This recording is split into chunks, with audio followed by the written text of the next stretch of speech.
Il y a plus de 20 ans, M. Bernard Gillot, professeur de chimie dans un lycée, venait de prendre sa retraite.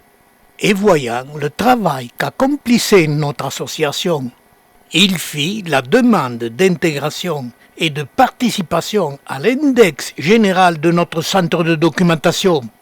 Et comme il était difficile de travailler à plusieurs sur ce sujet, nous avons analysé et discuté de ses goûts particuliers pour une famille végétale et il choisissait la famille des agavacées.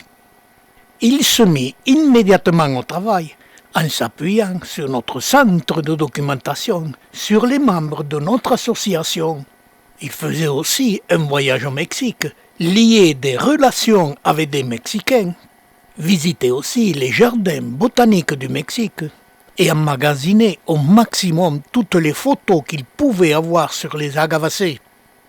Et plus il avançait dans la connaissance de la famille des agavacées, et plus il s'apercevait que classer cette famille était extrêmement compliqué, pour la bonne raison que les agavacées ne fleurissent que tous les 15 ou 20 ans suivant les espèces, et que ces espèces très décoratives ont été déplacées par l'homme depuis plus de 200 ans, et qu'elles ont souvent évolué différemment.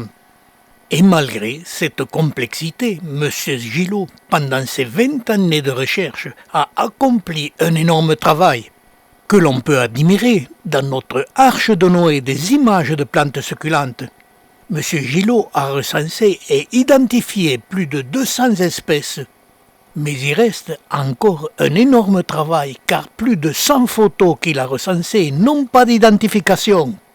Mais elles sont stockées et petit à petit d'autres photos viennent rejoindre cette encyclopédie sur les agavacées.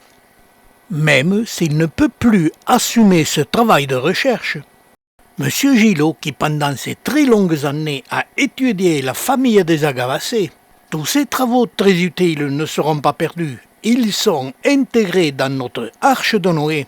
Ils seront conservés car petit à petit, Christophe prend la suite de la gestion de cette arche de Noé.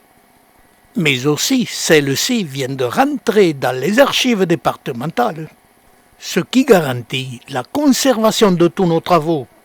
Et c'est la même chose pour les milliers de photos fournies par nos membres, dont bientôt la moitié des photos seront des photos sur site. Et notre arche contiendra bientôt près de 800 vidéos et des centaines de publications et documents.